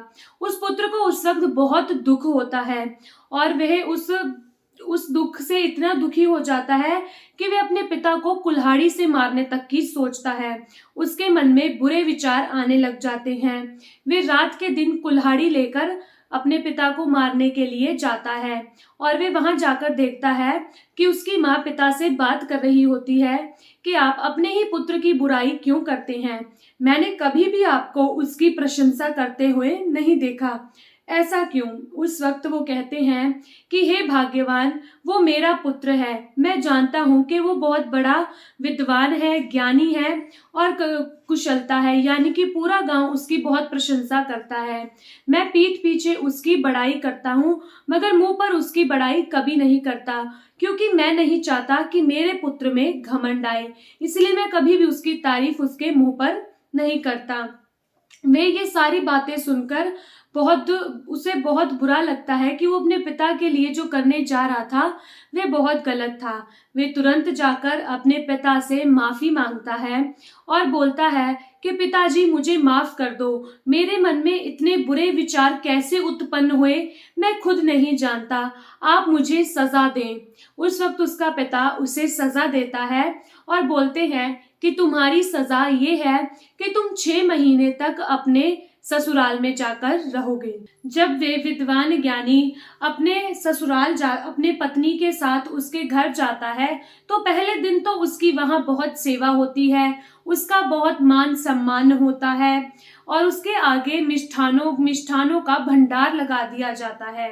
और कुछ समय बाद मिष्ठानों की संख्या की कमी होने लगती है और उससे ज्यादा कुछ समय बाद उसको बासी खाना दिया जाता है और उससे घर के कामकाज भी करवाए जाते हैं। उसकी पत्नी कहती है कि हम अपने घर चलेंगे, मुझे बहुत बुरा लगता है कि यहाँ पर आपको इस तरह से काम दिया जाता है और आपको यहाँ पर इतने छोटे काम करने पड़ते हैं। आप तो कितने बड़े विद्वान हैं, ज्ञानी हैं, आप यहाँ मत रहिए, हम अपने घर वापस चलते हैं। उस वक्त वे कहता है कि मैंने अपने पिता को वचन दिया है कि जहां भी मेरा अधिक सम्मान होता है मैं वहां रहूंगा और मैं अपने पिता को वचन देकर आया हूं, मैं 6 महीने से पहले यहाँ से कहीं नहीं जाऊंगा। एक दिन वो ज्ञानी जो विद्वान होता है वे अकेले में बैठकर कुछ श्लोक लिख रहा होता है। उसकी पत्नी कहती है कि इस श्लोक को लिखने से कोई फायदा नहीं है, तुम्हें इससे कोई लाभ नहीं होने वाला, ना ही तो इसे कोई पढ़ेगा और ना ही खरीदेगा। उस वक्त वे बहुत ही परेशान हो जाता है और उसका पति कहता है कि इन श्लोकों में बहुत शक्ति है और ये बाजार में आसानी से बिक भी जाएंगे। तो वो पत्नी उनके श्लोकों को बाजार में जाकर बेचने लगती है। वे देखते हैं कि बाजार में सभी मनुष्य कुछ ना कुछ खरीद रहे हैं, लेकिन उसके श्लोक की किताब को कोई भी नहीं खरीद रहा। उस वक्त वहां पर एक राजा होता है, उसका कार्य ये होता है कि यदि बाजार में कोई वस्तु नहीं बिकी होती तो वह राजा उस वस्तु को खरीद लेता है। कि वहां जाकर वो देखता है कि एक महिला उस किताब को लेकर बैठी है और उसकी किताब नहीं बिकी। वे बोलता है कि ये श्लोकों की किताब का क्या मूल्य है। वो बोलती है कि 100 सोने की मुद्राओं इसका मूल्य है। तो वे राजा वचनबद्ध होता है और 100 सोने की मुद्राएं देकर वह श्लोक की किताब खरीद लेता है। उसकी पत्नी बड़ी खुशी के साथ घर वापस जाती है और उस लड़की के माँ बाप कहते हैं कि आज तो तुम बहुत मोटी कमाई कर कर आई हो, और उसके पति का सम्मान करने लग जाते हैं और अपनी बेटी का सम्मान करने लग जाते हैं और फिर से अपने जमाई को मिष्ठान खिलाने लगते हैं, फिर से उसका मान सम्मान करने लग जाते हैं। तो मित्रों, साफ सी बात है कि जो इंसान पैसे वाला है उसी की कदर की जाती है। जो मनुष्य ज्यादा देर तक अपनी पत्नी के घर में रुकता है इससे उसके मान सम्मान को ठेस पहुंचती है। इसीलिए एक शादीशुदा पुरुष को अपने पत्नी के घर में ज्यादा समय तक नहीं रुकना चाहिए, क्योंकि ये उसके अपमान का कारण बन सकता है। मित्रों, अगर आज की ये वीडियो आपको हमारी अच्छी लगी हो तो कमेंट कर जरूर बताएं और इस वीडियो को ज्यादा से ज्यादा शेयर करें। नमस्कार दोस्तों, आनंद टीवी पर आप सभी का स्वागत करती हूँ। आनंद टीवी लेकर आया है आज फिर आप सबके लिए एक विशेष जानकारी। मित्रों, आज हम आपको बताएंगे कि मंगलवार के दिन हमें कौन से 3 कार्य जो हैं वो बिल्कुल भी नहीं करने चाहिए। मंगलवार का जो दिन है वो हनुमान जी का बताया गया है, यानी कि हनुमान जी का सबसे मनपसंद का दिन मंगलवार माना गया है। इसीलिए जो भी लोग हनुमान जी को पूजते हैं वो मंगलवार के दिन उनके लिए व्रत भी रखते हैं और उनकी पाठ पूजा भी करते हैं। तो चलिए आज हम उन लोगों को बताएंगे कि मंगलवार के दिन उन्हें कौन से 3 कार्य नहीं करने चाहिए। मित्रों, इस वीडियो को अंत तक देखने के लिए अपने चैनल को सब्सक्राइब करें और लाइक करें और अपने तक सीमित ना रखें, आगे भी शेयर करते रहें। तो चलिए अब हम वीडियो की शुरुआत करते हैं। मित्रों, सबसे पहला जो कारण है वो ये है कि मंगलवार के दिन हमें हमेशा नहाना चाहिए। चाहे हम व्रत रखें या ना रखें, हमें मंदिर जाकर हनुमान जी की पूजा करनी चाहिए। यदि कोई मनुष्य मंगलवार के दिन नहीं नहाता तो वह दरिद्रता मानी जाती है, यानी कि उस मनुष्य के घर में दरिद्रता आती है, उस मनुष्य को बहुत से दुखों का सामना करना पड़ता है। इसीलिए मंगलवार के दिन नहाना बहुत ही आवश्यक बताया गया है। और जो दूसरा कारण है वो ये है कि मंगलवार के दिन हमें संभोग नहीं करना चाहिए, क्योंकि इससे हनुमान जी बहुत रुष्ट होते हैं। चाहे वे स्त्री हो चाहे वे पुरुष हो, ये दोनों के लिए ही बताया गया है। इसीलिए मंगलवार के दिन संभोग से बचें और दूर भी रहें। और तीसरी बात यह है कि मंगलवार के दिन किसी भी पुरुष को महिला की ओर बुरी नजर से या किसी प्रकार की नीयत से नहीं देखना चाहिए, क्योंकि हनुमान जी इससे रुष्ट हो जाते हैं। और यदि आपने उस दिन व्रत रखा हो तो आपका व्रत जो है वो भी नष्ट हो जाता है। इसीलिए मंगलवार के दिन इन 3 चीजों का खास तौर से ध्यान रखें। इसके अलावा चौथा कारण ये बताया गया है कि मंगलवार के दिन अगर आपके घर में बिल्ली या कुत्ता रोने लगे तो ये आपके घर के लिए कोई बुरा संकेत हो सकता है। इसीलिए मंगलवार के दिन इस चीज का हमेशा ध्यान रखें।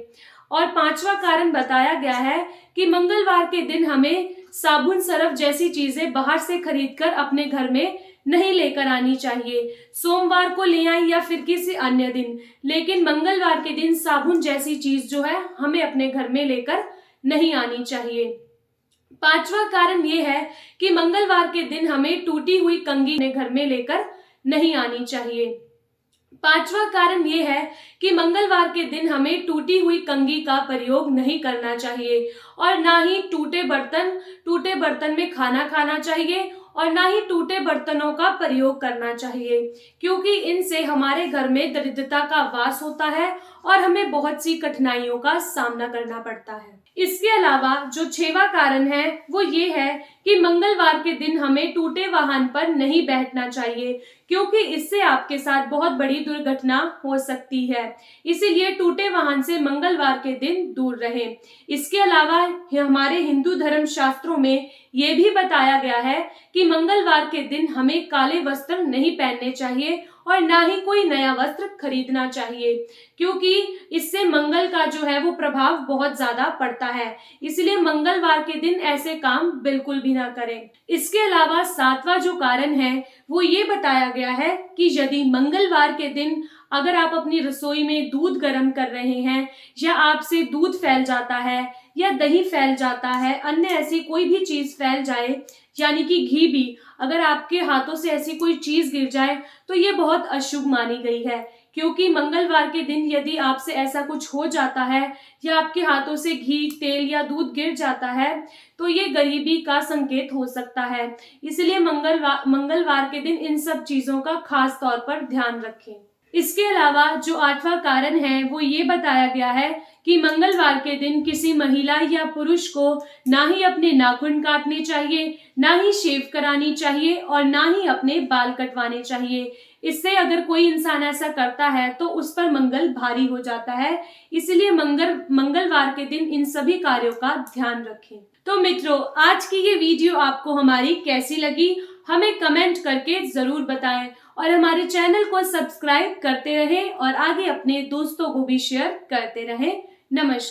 नमस्कार दोस्तों, आनंद टीवी पर आप सभी का स्वागत करती हूँ।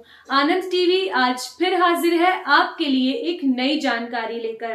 तो चलिए आज की वीडियो में हम जानेंगे कि ऐसी कौन सी खास जानकारी है। सबसे पहले हमारे चैनल को सब्सक्राइब करें और लाइक करना तो बिल्कुल ना भूलें।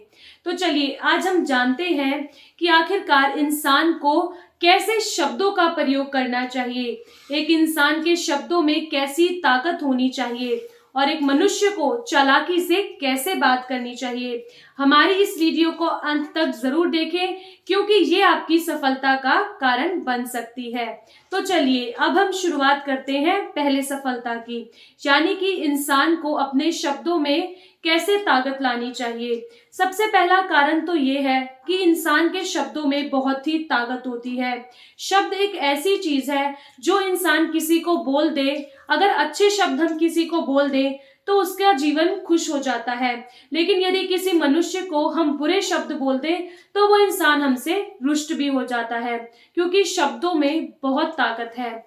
हमारे द्वारा किसी के सामने प्रकट किए हुए शब्द जो हैं वो किसी की जिंदगी भी बदल सकते हैं और किसी की जिंदगी बर्बाद कर सकते हैं। आज के समय में हमारी जो दुनिया है वो शब्दों के ऊपर ही टिकी हुई है।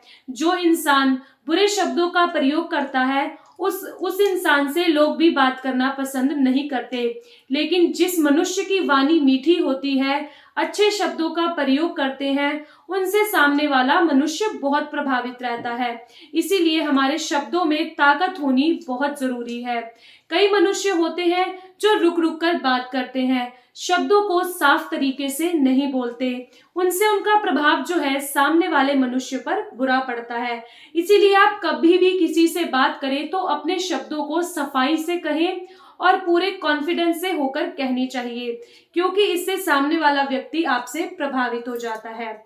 तो चलिए, दूसरा जो कारण है वो ये है कि अगर आपको अपने शब्द साफ करने हैं, अगर मान लीजिए आप किसी इंटरव्यू पर जा रहे हैं या कहीं अपनी ऑडिशन देने जा रहे हैं, कहीं भी कोई शुभ कार्य के लिए जा रहे हैं, तो सबसे पहले आपको एक दिन पहले मिरर के सामने शब्दों का जो है वो रियाज करना चाहिए। यानी कि शीशे के सामने या अपने फोन में वीडियो बनाकर अपने शब्द साफ करने चाहिए और फिर आपको वह शब्द सुन के ये देखना चाहिए कि आप कहाँ रुकते हैं। सबसे पहली बात तो ये है कि जब भी आप शब्दों का प्रयोग करते हैं अपनी वाणी को मीठा रखें। प्रयोग करते हैं अपनी वाणी को मीठा रखें। उन शब्दों का प्रयोग करें जो सबसे ज्यादा अधिक प्रभावशाली हो। यानी कि जो शब्द आप प्रयोग कर रहे हैं उनकी एक अलग ही सोच होनी चाहिए। उन शब्दों में ताकत होनी चाहिए कि जो सामने वाला व्यक्ति सुन रहा है वो आपसे जल्द ही प्रभावित हो जाए। तो पहली चीज का ये ध्यान रखें कि एक दिन पहले ही आप उसका प्रयास करके ही जाएं।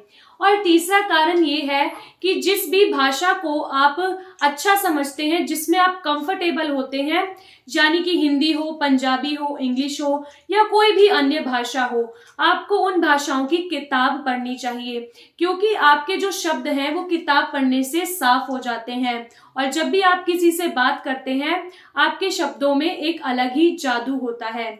अगर हम बात करें शब्दों के जादू की, तो हमारे शब्दों में जादू होना बहुत जरूरी है, क्योंकि हमारे शब्दों में बहुत ताकत होती है। हमारे जो शब्द हैं वो हमें सफलता की ओर भी लेके जा सकते हैं और हमें बुरे नीचे की ओर भी लेके आ सकते हैं। यानी कि हमारी सफलता का कारण भी बन सकते हैं और असफलता का कारण भी बन सकते हैं। इसीलिए अपने शब्दों में जो जादू है वो अधिक से अधिक रखें। ऐसे शब्दों का प्रयोग करें कि सामने वाला व्यक्ति जो है वो बिल्कुल ही प्रभावित हो जाए। और मित्रों, इसके बाद जो सबसे बड़ी बात मैं आपको बताना चाहूंगी, यदि आप चतुर, चालाक और अपने शब्दों का अच्छा प्रयोग करना चाहते हैं तो जब भी आप किसी से बात करते हैं तो 1 या 2 सेकंड के लिए आपको अवश्य ही रुकना चाहिए।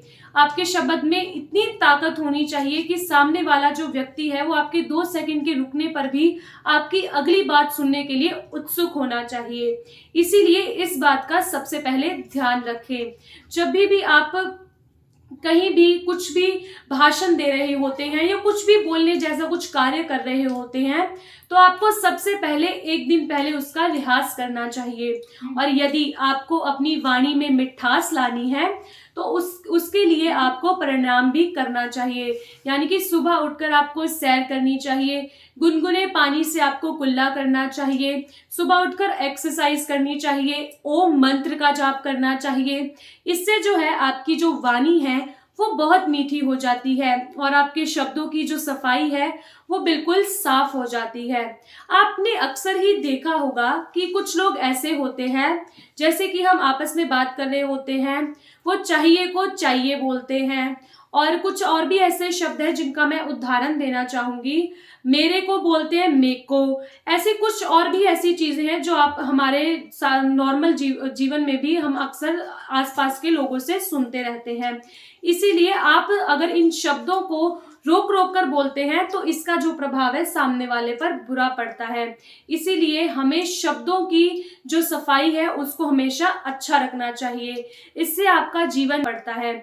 इसीलिए हमें शब्दों की जो सफाई है उसको हमेशा अच्छा रखना चाहिए, इससे आपका जीवन जो है वो सफल बन सकता है। तो दोस्तों, आज की ये वीडियो आपको हमारी कैसी लगी कमेंट करके जरूर बताएं, और अगर आगे कोई जानकारी जानना चाहते हैं तो वो भी आप हमें कमेंट करके बता सकते हैं।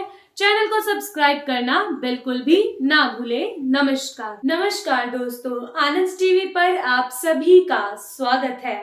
आनंद टीवी आज फिर हाजिर है आपके लिए एक नई जानकारी के साथ। तो चलिए, आज हम आपको एक बहुत विशेष जानकारी देने जा रहे हैं। आज हम बात करेंगे छोटे बच्चों की। आप सब जानते ही हैं कि छोटे बच्चे बहुत ही कोमल होते हैं और सबसे ज्यादा प्रिय भी होते हैं।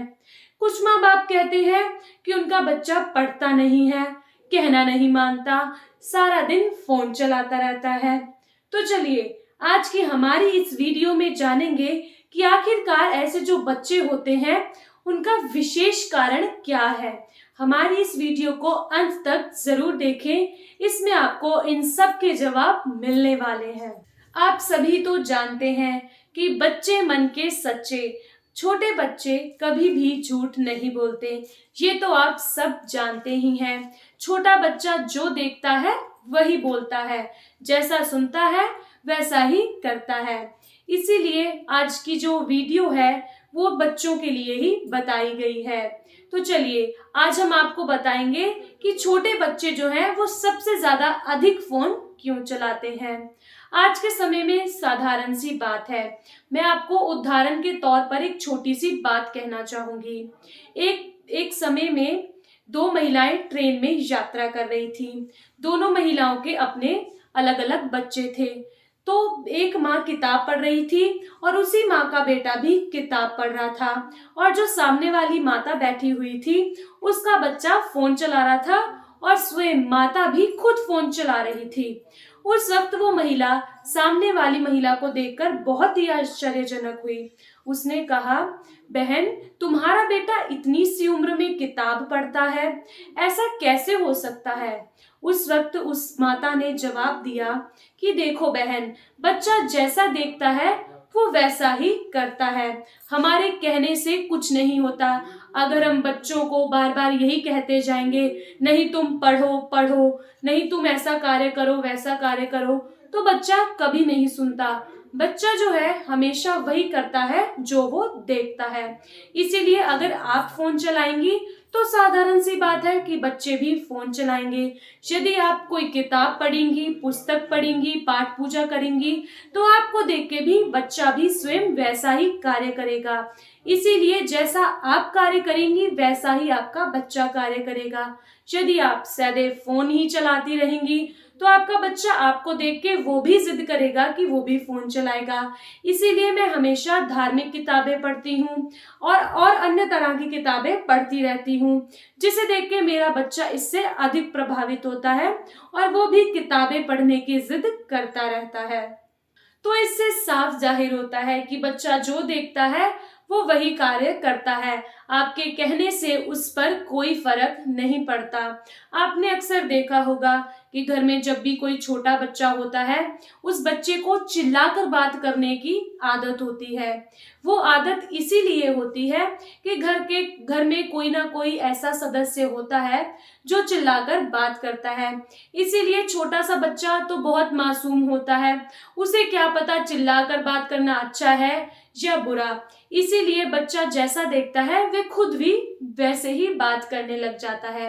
इसीलिए आप घर में इस बात का हमेशा ध्यान रखें कि आपके घर का जैसा भी वातावरण होगा वैसा आपके बच्चे पर भी उसका असर पड़ेगा, क्योंकि बच्चों को संस्कार उनके माँ बाप से ही मिलते हैं।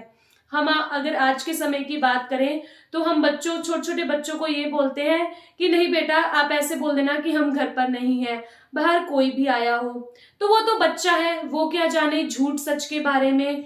हम तो जो बड़े माँ बाप है, चाहे कोई भी, हम कुछ भी हैं, हम तो चलो किसी भी तरीके का झूठ बोल लेते हैं तो हम संभाल लेते हैं क्योंकि हमें समझ है।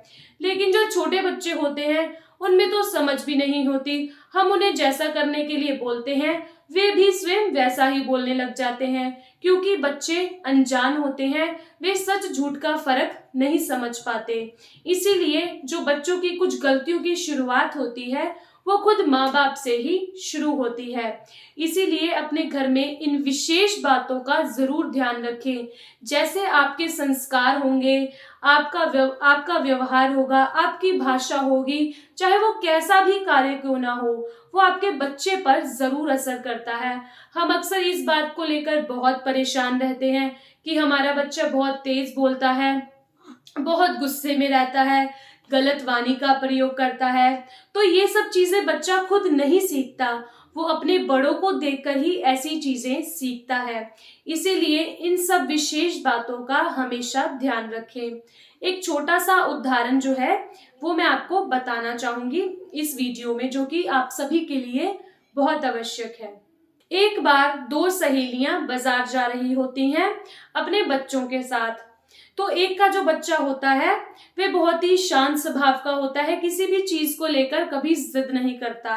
और जो उसकी दूसरी सहेली का बच्चा होता है वे बहुत जिद्दी होता है। वे बाजार में जाता है और वहां उसे कोई खिलौना पसंद आ जाता है। वे अपनी माँ से बहुत जिद करता है कि माँ, मुझे ये खिलौना चाहिए ही चाहिए। वो जोर जोर से बाजार में रोने लग जाता है। तो उसकी जो सहेली होती है वो कहती है ये खिलौना इसके लिए अच्छा नहीं है, बेकार है, इसे इसके लिए मत दिलाओ। तो जो छोटा बच्चा होता है वह बहुत जिद करने लग जाता है और उसकी सहेली कहती है कि अगर ये खिलौना मैं इसे नहीं दिलाऊंगी तो ये और भी रोने लगेगा, इसीलिए इसके रोने को चुप कराती हूँ और इसे ये खिलौना दिला देती हूँ। इसीलिए हमने अक्सर देखा होगा कि माँ बाप में ये आदत बहुत बुरी होती है कि वो ये कहते हैं कि नहीं नहीं, इसे ये चीज दिला दो वरना ये रो पड़ेगा। तो मित्रों, ये बात सबसे बड़ी है कि ये चीज हम खुद ही बनाते हैं। कभी कभी बच्चे अपने दिमाग में ये चीज बिठा लेते हैं कि अगर हम रोएंगे तो हमें ये चीज मिल जाएगी। लेकिन वही बात अगर हम उसे समझाएं तो वो समझ भी सकते हैं। लेकिन माँ बाप उसके दिमाग में ये चीज बिठा देते हैं कि अगर ये रोएगा इससे अच्छा हम ये चीज इसको दिला दें। लेकिन हम ये कभी नहीं देखते ये चीज इसके लिए अच्छी है या बुरी है। अब वो तो बच्चा है, भला वो क्या जाने रोना उसके लिए अच्छा है या वो समझना उसके लिए अच्छा है, या उसके माँ बाप ने एक बार उसे मना कर दिया वो चीज उसे नहीं लेनी। लेकिन वो ये चीज जरूर देख लेता है कि रोने से उसे वो चीज मिल जाएगी। इसीलिए बच्चों के रोकर जिद करने के जो मतलब उनके अंदर एक आदत बन जाती है कि हम रोएंगे तो हमें ये चीज मिल जाएगी। इसीलिए वो इसी बात को पकड़कर बैठ जाते हैं और माँ बाप का भी एक ऐसा बैलेंस सा बन जाता है कि अगर ये रो रहा है तो चलो चलो इसे ये चीज हम दिला देते हैं, बच्चा शांत हो जाएगा। इसीलिए बच्चे यहाँ से भी सबसे बड़े जिद्दी बन जाते हैं और आगे चलकर आपको और भी बड़ी मुश्किलों का सामना करना पड़ता है। इसीलिए छोटे बच्चों को बचपन से ही हर चीज के बारे में समझाना चाहिए। बच्चों को समझाने से पहले या सिखाने से पहले खुद भी वे कार्य आपको करने चाहिए। जैसा वो देखेगा वैसा ही वो करेगा। तो कैसी लगी आज की ये वीडियो आपको हमारी, हमें जरूर बताएं और चैनल को सब्सक्राइब करना ना भूलें। और विशेष जानकारी जानने के लिए हमारे चैनल के साथ बने रहें। नमस्कार दोस्तों, आनंद टीवी पर आप सभी का स्वागत करती हूँ। तो आइए आज हम इस वीडियो में जानेंगे कि सफलता का जो सरल रास्ता है वो कैसा होता है। एक छोटा सा बालक भगवान की प्राप्ति कैसे कर लेता है। इस वीडियो को अंत तक जरूर देखें, क्योंकि इसमें आपको आपकी सफलता का जो सरल रास्ता है उसके बारे में विशेष जानकारी मिलने वाली है। हमारे चैनल को सब्सक्राइब और लाइक करते रहें। तो चलिए अब हम इसकी शुरुआत करते हैं। एक गांव में एक छोटा सा बालक होता है। वो प्रतिदिन ठाकुर जी की सेवा पूजा करता है, इमली के पेड़ के नीचे बैठ के, और प्रतिदिन भजन संध्या कीर्तन उस पेड़ के नीचे बैठ के करता ही रहता है। एक दिन उस गांव के पास से नारद जी गुजर रहे होते हैं। उस छोटे से बालक की भक्ति को देखकर वो कहते हैं कि हे भक्त, मैं भगवान के पास जा रहा हूँ, क्या तुम उन्हें कोई अपना संदेश देना चाहते हो? वो बहुत ही खुश हुआ और उसने कहा, नारद जी, मैं उन्हें एक संदेश भेजना चाहता हूँ। आप उनसे पूछना कि वो मुझे यहाँ मिलने कब आएंगे। तो उस वक्त नारद जी कहते हैं, ठीक है, मैं जा रहा हूँ और तुम्हारे प्रश्न का उत्तर जरूर लेकर आऊंगा। नारद जी भगवान को मिलने जाते हैं और बोलते हैं, हे प्रभु, आपका भक्त जो है वो पूछ रहा है कि आप उसे कब मिलने आएंगे। आपके भक्त का आपके लिए ये संदेश है। तो उस वक्त भगवान जी कहते हैं कि आप उसको कहो कि जितने भी इमली के पेड़ के पत्ते हैं उतने ही दिन उसे मेरा इंतजार करना होगा, मैं तभी आऊंगा। नारद जी बहुत उदास हो जाते हैं, कहते हैं, ठीक है प्रभु, मैं जाकर उसे ये संदेश दे देता हूँ। नारद जी एक दिन वहां इमली के पेड़ के पास से गुजर रहे होते हैं और वे भक्त उन्हें वहां पर रोक लेता है। कहता है, नारद जी, मैंने आपको एक संदेश दिया था, क्या आपने वो संदेश भगवान तक पहुंचाया या नहीं? नारद जी कहते हैं, इसके बारे में हम बाद में बात करेंगे, फिर कभी। लेकिन वो भक्त कहता है, नहीं नारद जी, ऐसे कैसे जाने दूं? आप मुझे मेरे प्रश्न का उत्तर बताएं कि भगवान ने क्या उत्तर दिया है। उस वक्त नारद जी कहते हैं कि भगवान ने कहा है कि जितने भी पत्ते इस इमली के पेड़ में हैं उतने ही दिन तुम्हें उनका इंतजार करना होगा। वो भक्त कहता है, नारद जी, क्या आप सत्य कह रहे हैं? नारद जी बोलते हैं, अरे हाँ हाँ, मैं बिल्कुल सत्य बोल रहा हूँ। उस वक्त वो भक्त इतना खुश होता है, पूरी मस्ती में झूमने नाचने गाने लग जाता है, भजन जोर जोर से करने लग जाता है, कीर्तन करने लग जाता है। मतलब उसकी खुशी का कोई ठिकाना ही नहीं होता, क्योंकि वे कहता है, क्या एक मुझ जैसे इंसान का भगवान ने संदेश का उत्तर दे दिया। वो उत्तर से ही इतना खुश हो जाता है, मानो जैसे उसे भगवान की ही प्राप्ति हो गई हो। उसकी खुशी को देखकर भगवान खुद को रोक नहीं पाते और वे स्वयं ही वहां इमली के पेड़ के पास आकर प्रकट हो जाते हैं। और वे भक्त इतना खुश होता है, वे कहता है कि हे प्रभु, आज तो मेरी जिंदगी ही बदल गई। मैंने सोचा था कि मुझे भगवान की प्राप्ति कभी नहीं होगी, लेकिन जब आपने ये कहा कि आप जितने इमली के पत्ते हैं उतने दिन बाद ही आप मुझे मिलेंगे, तो मुझे इस बात का गम नहीं था कि आप मुझे बहुत लंबे समय बाद मिलेंगे। मुझे इस बात की खुशी थी कि आपने मुझ जैसे भक्त का आपने उसका जो उत्तर है वो इतने प्यार से दिया। मतलब आप अपने भक्तों का उत्तर भी देते हैं। भगवान कहते हैं, मैं तुम्हारी खुशी देखकर खुद को रोक नहीं पाया और स्वयं ही तुम्हारे पास आकर यहाँ खड़ा हो गया। उस वक्त वहां पर नारद जी भी खड़े होते हैं। वो कहते हैं कि भगवान, आपने मुझसे झूठ क्यों कहा कि आप इतने लंबे समय बाद उसे मिलने आएंगे? आपने तो मुझे झूठा ठहरा दिया। तो वो भी यही कहते हैं, अगर भक्त की सफलता सच्ची हो तो भगवान उसे जल्द ही मिल जाते हैं। तो मित्रों, ये छोटी सी बात है, छोटा सा उदाहरण है कि जो मनुष्य अपनी सफलता के लिए कठिन परीक्षा करता है, कठिन मेहनत करता है, उसी को उसकी सफलता का जो है, उसी इंसान को अपनी मेहनत का जो फल है वो मिलता है। बिना मेहनत किए इंसान को फल नहीं मिलता। जो भी कार्य आप कर रहे हैं, अगर ये सोच के करते हैं, चलो कोई बात नहीं, कर ही लेंगे, हमें इसका फल तो मिल ही जाएगा, इसीलिए आपको उसका फल मिलता ही नहीं है, बहुत लंबे समय बाद मिलता है। लेकिन आप यदि उस कार्य के लिए रात दिन एक करते हैं तो वो जो आपका कार्य है वो सफलता ऊंचाइयों की ओर पहुंच जाता है। इसीलिए भगवान ने कहा है कि अपने कार्य को लेकर हमेशा स्थिर रहें, तो वो जो आपका कार्य है वो सफलता ऊंचाइयों की ओर पहुंच जाता है। इसीलिए भगवान ने कहा है कि अपने कार्य को लेकर हमेशा स्थिर रहें, हमेशा सब सच्चे रास्ते पर चले और कठिन से कठिन मेहनत करें। जो इंसान मेहनत करता है वो ही अपनी जिंदगी में सफल होता है। तो कैसी लगी आपको ये हमारी जानकारी, हमें कमेंट करके जरूर बताएं और हमारी आगे की वीडियोस के साथ जुड़े रहने के लिए चैनल को सब्सक्राइब करते रहें। नमस्कार। आनंद टीवी देख रहे सभी दर्शकों का इस चैनल पर बहुत बहुत स्वागत है। आज की वीडियो में हम आपको बताने जा रहे हैं कि सोमवार के दिन ऐसी कौन सी 3 वस्तुएं हैं जिसे दान करने से आपके जीवन का उद्धार हो जाएगा। हमारी इस वीडियो को अंत तक जरूर देखें और जानें कि आखिरकार ऐसी 3 वस्तुएं कौन सी हैं।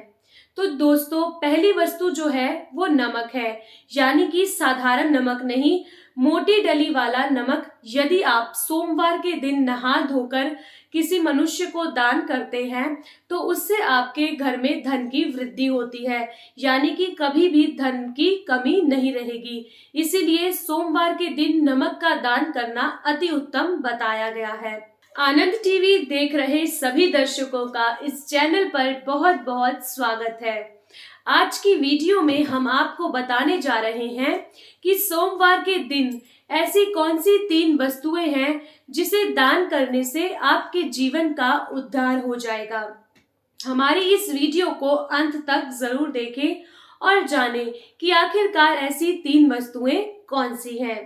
तो दोस्तों, पहली वस्तु जो है वो नमक है, यानी कि साधारण नमक नहीं, मोटी डली वाला नमक। यदि आप सोमवार के दिन नहा धोकर किसी मनुष्य को दान करते हैं तो उससे आपके घर में धन की वृद्धि होती है, यानी कि कभी भी धन की कमी नहीं रहेगी। इसीलिए सोमवार के दिन नमक का दान करना अति उत्तम बताया गया है। इसके बाद जो तीसरी वस्तु है वो दान के लिए बताया गया है, सफेद तिल और काले तिल। अगर आप काले तिल दान करना चाहते हैं तो उसके लिए अति उत्तम दिन जो है वो शनिवार का है। यदि शनिवार के दिन आप काले तिल जो है वो दान करते हैं उससे आपको बहुत फायदा होता है। लेकिन यहाँ हम बात कर रहे हैं सोमवार के दिन की। तो सोमवार के दिन यदि आप सफेद तिल दान करते हैं तो उससे आपको यह लाभ होता है कि यदि आप किसी इंटरव्यू के लिए जा रहे हैं या आप बहुत बड़े ज्ञानी हैं, लेकिन जब भी आप किसी के सामने अपना प्रस्ताव रखते हैं या दुर्भाग्य में कोई कमी होती है या जिस कार्य को आप करने के लिए जा रहे हैं वो पूरा नहीं होता, तो उसके लिए सफेद तिल दान करना अति उत्तम बताया गया है, वो भी सोमवार के दिन। सफेद तिल दान करने से आपके दुर्भाग्य में उदय होने लगता है और आपको सफलता प्राप्त होने लगती है। इससे आपके अंदर एक अलग ही ऊर्जा पैदा होती है, यानी कि आप हर किसी के सामने खड़े होकर डटकर बोल सकते हैं, यानी कि आप कोई भी इंटरव्यू देने जा रहे हैं और आप उसमें सफल भी हो सकते हैं। कभी कभी दोस्तों ऐसा होता है कि बहुत ज्ञानी व्यक्ति भी बहुत सारे लोगों में कभी खुलकर बात नहीं कर पाता। वो इसीलिए क्योंकि उसके अंदर इतनी हिम्मत नहीं जुट पाती, वो अपने आप को कमजोर समझता है। वो अकेले में तो बहुत बोल पाता है, लेकिन जब उसे 4 लोगों के बीच में बोलना हो तो वह घबरा जाता है। इसीलिए दुर्भाग्य को दूर करने के लिए और अपनी सफलता को ऊंचाइयों की ओर लेके जाने के लिए सफेद तिल का जो दान है वो अति उत्तम बताया गया है। इसके अलावा आप सोमवार के दिन गेहूं भी किसी भूखे इंसान को दान कर सकते हैं। इससे अन्नपूर्णा माता आपसे प्रसन्न होती है और आपके रसोई के भंडार हमेशा के लिए भर देती है। इसीलिए यदि आप सोमवार के दिन अन्न दान करते हैं तो इससे आपके घर की रसोई जो है अन्नपूर्णा माता उसे कभी खाली नहीं होने देती, हमेशा उसे भंडार से भरे रखती है। तो कैसी लगी आपको हमारी आज की ये वीडियो, हमें कमेंट करके जरूर बताएं और हमारे चैनल के साथ जुड़े रहें और आगे की विशेष जानकारियां देखते रहें। नमस्कार दोस्तों, आनंद टीवी देख रहे सभी लोगों का बहुत बहुत इस चैनल पर स्वागत है। विष्णु पुराण में ये ज्ञात होता है कि एक मनुष्य को वो कौन सी 3 वस्तुएं हैं जो कभी भी दान नहीं करनी चाहिए। श्री कृष्ण कहते हैं कि यदि मनुष्य इन 3 चीजों को दान कर देता है तो वह जिंदगी में बहुत पीछे रह जाता है, यानी कि उसके पास कुछ भी नहीं रह जाता, वो गरीब हो जाता है। तो चलिए आज की हमारी इस वीडियो में जानेंगे कि वो 3 वस्तुएं कौन सी हैं जिसे दान करने से मनुष्य का जीवन बिल्कुल खराब हो जाता है। हमारी इस वीडियो को अंत तक जरूर देखें और जानें कि वो 3 वस्तुएं कौन सी है जिसे दान करने से आप गरीब हो सकते हैं। दोस्तों, पहली जो ना दान करने वाली वस्तु है वो है किसी भी महिला को या पुरुष को कभी भी गहने दान नहीं करने चाहिए, खास करके यदि वो गहने आपकी पत्नी के हों या घर में किसी के भी हों, क्योंकि गहनों में लक्ष्मी वास करती है। जब भी हम घर में कोई सोने की चीज लाते हैं तो उसे सबसे पहले लक्ष्मी माता के आगे रखकर उसकी पूजा कर कर ही स्वयं उसे पहनते हैं। इसीलिए सोने को लक्ष्मी का रूप कहा गया है। इसीलिए हमें किसी को भी अपने सोने की वस्तु पहनने के लिए या किसी को दान करने के लिए नहीं देनी चाहिए। और किसी शादीशुदा महिला को कभी भी बिछुए, पायल या मंगलसूत्र पहनने के लिए नहीं देना चाहिए, क्योंकि इससे आपके रिश्तों में कड़वाहट आएगी, आपके रिश्तों में दूरियां बनने लग जाएंगी। लक्ष्मी माता आपसे निराश होकर चली जाएगी और आपके जो गहने हैं उस वक्त लक्ष्मी माता भी उन गहनों के साथ उस दूसरे घर में चली जाएगी जिसको भी आप दान करेंगे। दूसरी वस्तु जो है वो ये है कि आपको कभी भी अपने घर का झाड़ू किसी को नहीं देना चाहिए। अपने घर के झाड़ू को किसी कोने में छुपा कर रखना चाहिए, क्योंकि झाड़ू में लक्ष्मी माता वास करती है और झाड़ू हमारे घर की दरिद्रता को बाहर लेकर जाता है, हमारे घर की सारी नकारात्मक ऊर्जाओं को घर से बाहर निकालता है। इसीलिए हमें कभी भी किसी को झाड़ू नहीं देना चाहिए, हमेशा एक घर के कोने में झाड़ू को छुपाकर रखना चाहिए। और तीसरी जो वस्तु है वो है धन। संध्या के समय हमें कभी भी किसी को धन नहीं देना चाहिए, यानी कि यदि आपसे संध्या के समय कोई उधार मांगने आता है तो उसे पैसे ना दें, क्योंकि इससे आपके घर से लक्ष्मी माता रुष्ट होकर चली जाती है। कारण ये है कि संध्या का जो समय है वो पूजा का समय होता है, घर में पाठ पूजा की जाती है और लक्ष्मी भी संध्या के समय आपके घर में निवास करती है। यदि संध्या के समय ही आप अपनी घर की लक्ष्मी को किसी अन्य हाथों में देंगे तो लक्ष्मी माता भी उस घर से चली जाएगी। इसीलिए इस बात का खास ख्याल रखें, संध्या के समय कभी भी किसी को कर्जा ना दें, क्योंकि इससे आपको नुकसान हो सकता है। मुझे विश्वास है कि आपको आज की हमारी ये वीडियो अच्छी लगी होगी। कमेंट कर कर हमें ज़रूर बताएं और जो भी जानकारी आप आगे जानना चाहते हैं उसे कमेंट बॉक्स में लिखकर हमें बता सकते हैं। हमारे चैनल को सब्सक्राइब करना ना भूलें, लाइक, कमेंट, शेयर करते रहें। नमस्कार।